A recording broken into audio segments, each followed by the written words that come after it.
Live from KSAT 12, the news at 5:30 starts right now.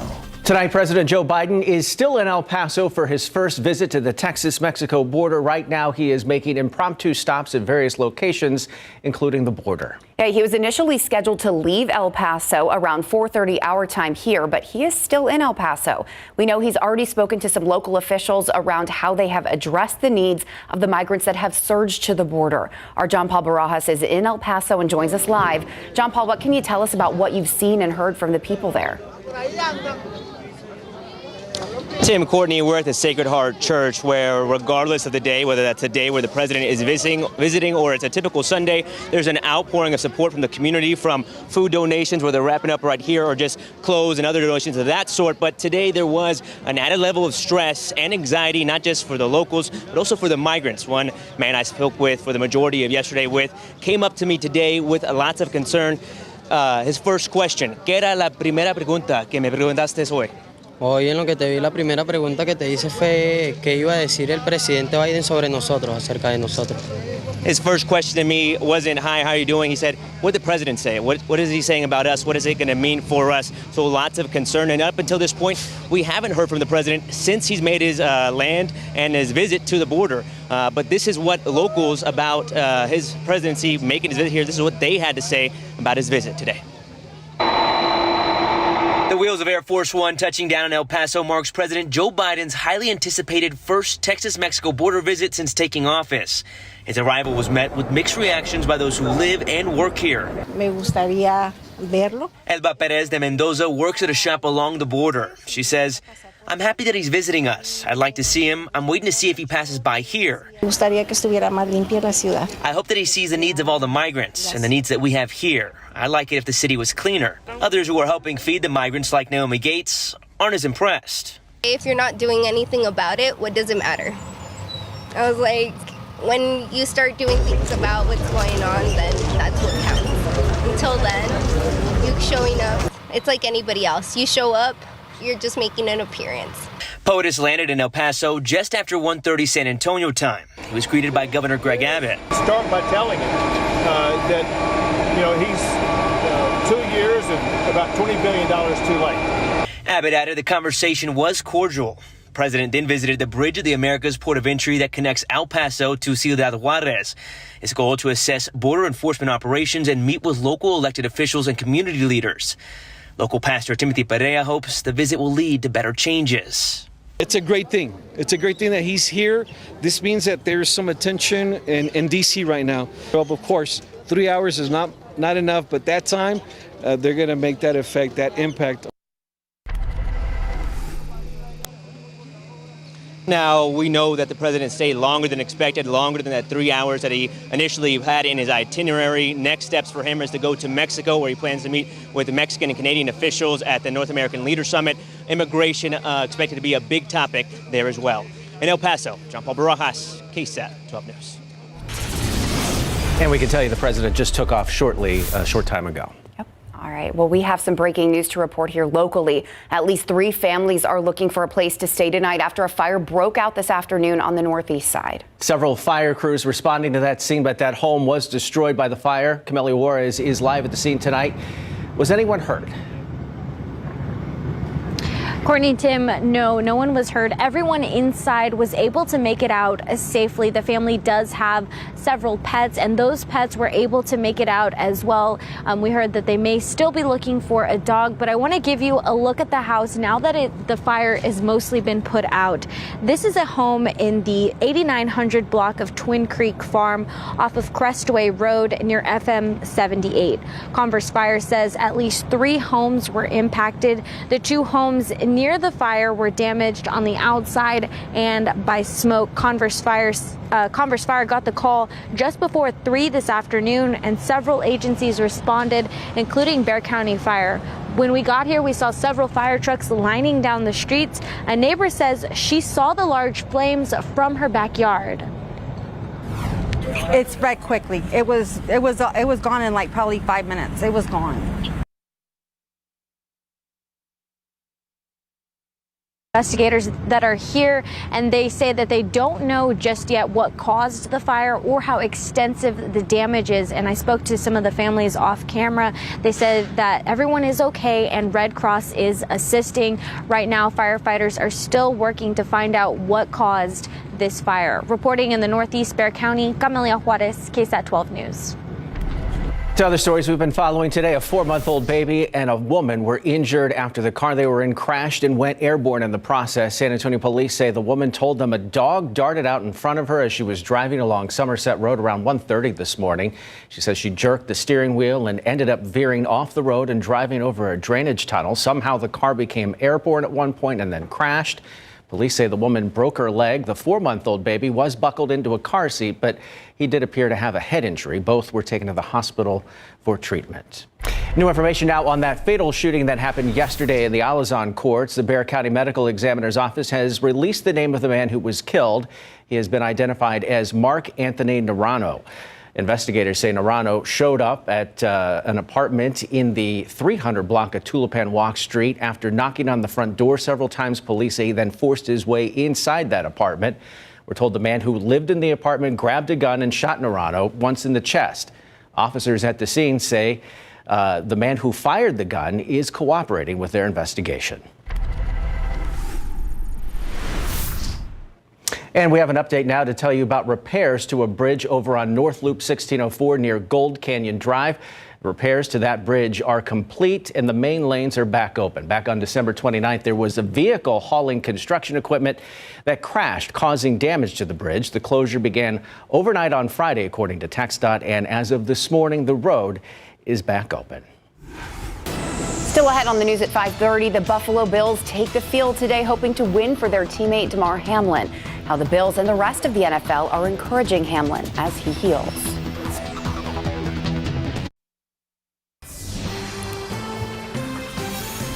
The city of Buffalo, New York, celebrating after the Bills beat the New England Patriots 35-23. But this was so much more than simply a football game. It was a coming together in tremendous show of support for Bills safety Damar Hamlin. Yeah, he is still recovering in the hospital tonight after going into cardiac arrest during Monday night's game. ABC's Kimberly Richardson has more on today's show of support. And taking it past mid. The Buffalo Bills not holding back one bit. This is storybook. An opening kickoff return. Scoring on the opening kickoff for fans affectionately known as the Bills Mafia, an electrifying moment after nearly a week of emotional uncertainty. The Boyles, like so many across the country, rooting for number 3, Damar Hamlin. We've been watching all week. We know he's better. They're happy, they're pumped. Watching from his hospital bed, Damar flashing his signature heart symbol just minutes before kickoff. The Bills taking the field for the first time since a 24-year-old went into cardiac arrest during Monday night's game. The medical emergency initially leaving the star safety in critical condition on a ventilator, but over the next few days, encouraging signs. Damar breathing on his own, doctors calling his neurological function quote, excellent. It was just what the team needed heading into this matchup with the New England Patriots. You guys have like the ultimate setup here. Fans gathered at Highmark Stadium hours before kickoff. This group from Florida, Massachusetts, and right here in Buffalo saying they wouldn't have missed this for the world. It's history right now. History, and we are so proud to be here and support our team. While Damar's And taking a look outside, beautiful for the sunset this evening with the live cam. We've got some clouds moving in from the west. It's setting up a gorgeous sunset. What a beautiful day for us around San Antonio. We were able to see temperatures climb up into the low 70s this afternoon. Take a look at the almanac. 71 for the high temperature in San Antonio. That is well above average, but it felt great with the low humidity. Get outside and enjoy the sunset while you can. Best viewing time now until about 6:22. Temperatures will be in the low 60s by the time the sun sets, if you can stand the mountain cedar. Mountain cedar is high today, past 9,000, down from yesterday, but still peak cedar season. I've got a look at the quiet weather week ahead with a cold front in the mix as well coming up.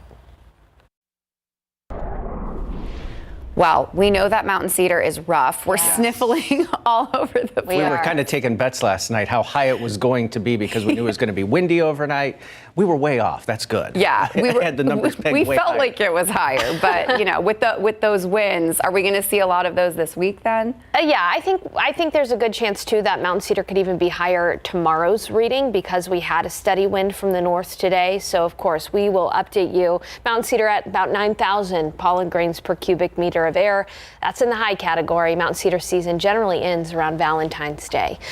Although let's take a look at the weather right now. The front that moved through last night is now working its way east through parts of Georgia and Alabama. In its wake, we've got a high pressure system. That's why we saw the beautiful weather today. High means dry, so wonderful sunny skies, low humidity. But there were some of us across south central Texas who did see some rain from last night's cold front, mainly southeast of San Antonio. Cuero got about an inch of rain. Cheapside right on the DeWitt and Gonzales County line, more than 3 inches of rain, 4.5 in Moulton, and about 3.5 in Victoria. Unfortunately, nothing for San Antonio. That was expected that San Antonio would be on the drier side of this front. Still, though, it is areas around San Antonio that have that bullseye for exceptional and extreme drought. Extreme drought from San Antonio to Converse to New Braunfels to San Marcos. Exceptional drought. Bernie, Helotes, Canyon Lake, Fair Oaks Ranch, Comfort.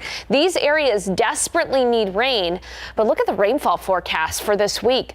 Very little to no chance for rain. There might be a few sprinkles tomorrow for areas southeast of San Antonio, but no significant chances for rain for us in the forecast. That's typical for January, but it really is just elevated because we received such little rain last year, unfortunately. But we do have a beautiful sunset ongoing out there right now. Temperatures are falling into the 60s. Northeast winds at about 10 miles per hour. And tonight by 8 o'clock we'll be in the 50s. By midnight, mid-50s. We will see increasing clouds tonight, like what we're seeing out there right now with the sunset. So much so that by tomorrow morning, it'll be mostly cloudy and cool. We're looking at a forecast low around San Antonio, about 48. So bring the jacket with you in the morning commute. 39 in Kerrville, 46 in Rock Springs, 48 in Carrizo Springs, and 50 in Cotulla. Then those clouds are going to be pretty stubborn. We'll see clearing from west to east. By lunchtime, it should be sunny in Del Rio, but still fairly cloudy here in San Antonio. And by the mid to late afternoon, that's when we'll start to see some sun in San Antonio. So high temperatures are going to vary depending on where you live. Warmer out to the west where there will be more sun, 75 in Del Rio. But in San Antonio, 68 degrees for the high temperature. Still warmer than average, but cooler than today. It's going to be pleasantly dry tomorrow with dew points in the 40s. But by Tuesday and Wednesday, humidity will be on the rise. You'll feel the humidity on Wednesday. A dry cold front will move through Thursday morning, and that's going to allow for temperatures to become more seasonable for us, with highs in the 60s and morning lows in the 40s. I'll talk a little bit more on the night beat about that front and the winds behind that front as well. So hope you'll tune in, and I'll show you pictures of tonight's sunset on the night beat. I love that low humidity talk. So thank you, Sarah. All right, Larry, the Texans won their game against the Colts, but did they lose the draft in the process? The Texans have been losing all season long, and they picked today, the final game of the regular season, to beat the Colts. And in the process, the Houston Texans lost at the same time. And what does Max Duggan need to do to make sure TCU beats Georgia tomorrow night? Coming up.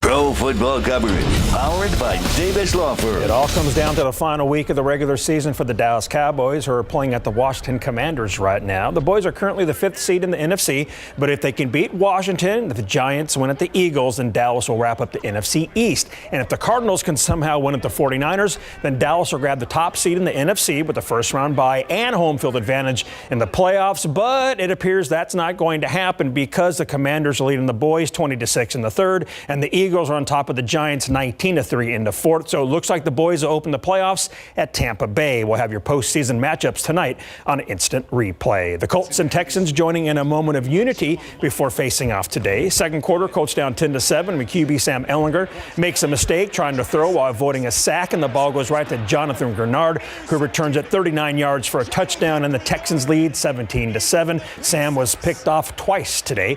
Moving to the fourth quarter now, the Colts down 3 when Ehlinger finds tight end Mo Alley Cox for a sweet touchdown grab, and the Colts take the lead 28-24. Sam threw that high, and Alley Cox came down with both feet in bounds. Less than a minute to go. Houston trailing 31-24, facing 4th and 20 from the Colts 28.